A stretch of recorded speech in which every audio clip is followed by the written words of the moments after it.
topic, I want to go over our myths about starting your own midwifery business. I hear from so many midwives and comments and emails, the classic themes. I don't have the time, I have a young family, I can't be on call 24/7, I don't have the money, I have never started a business before, I don't have any background in running this type of practice, and what you're asking of me, I just can't do. So I want to break down these myths step by step because so much of our myths and misunderstandings are in our mind. They're excuses we tell ourselves, or truly we believe them, but I want to help to show how they're not entirely accurate. So the first one I hear most often is, I don't have the money to start a business. You do need initial capital to start a business. Sometimes it's small, sometimes it's large. It really depends on your business plan, but the initial capital doesn't have to come from your own direct pocket. The initial capital, once you learn about business and you learn about investing and creating business plans and proposals to put to investors, you can get partners that you have the knowledge and skills and the idea that can make another person money. They have the money in cash, but they don't have the time to start a business. So you pool each other's resources together and you can make a better outcome. So that's the biggest thing is, don't just let, well, I barely have any money, I live paycheck to paycheck, we've got a young family, I've got kids to get through college.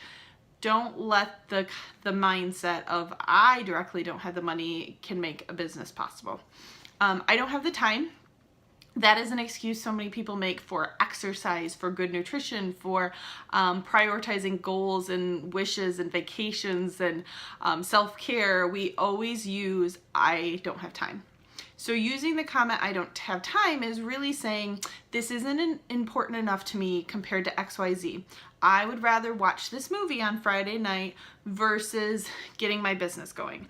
I would rather eat this donut than eat some broccoli. So we are telling ourselves, I don't have time, I don't have this as a priority, and that's okay. But I want people to acknowledge when, and look at it in general. When you say I don't have time to something, step back and say, really, this, I've got so many hours in a day and this isn't high enough on my priority list compared to other things I'm currently doing. So you just need to figure out, where is it on your priority list? What on your schedule from day to day can be rearranged, can be cut out, that isn't truly as high of a priority, you've just made it a habit for your day, especially the exercise part.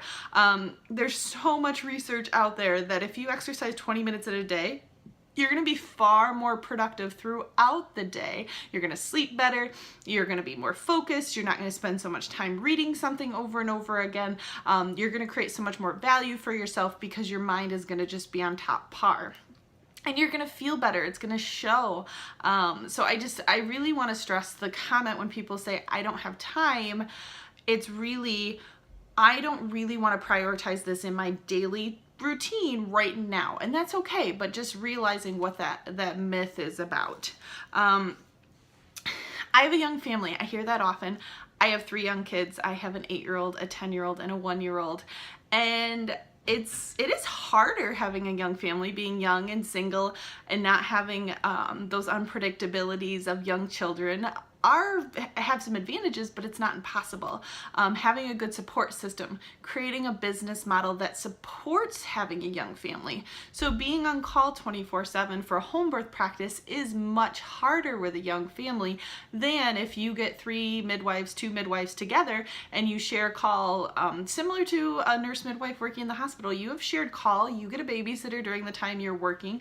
So creating a business model that fits your needs as a young family. It may not be clinical practice. You may, with a young family, want to do consultation services. You may want to do stuff that's not revolving around birth.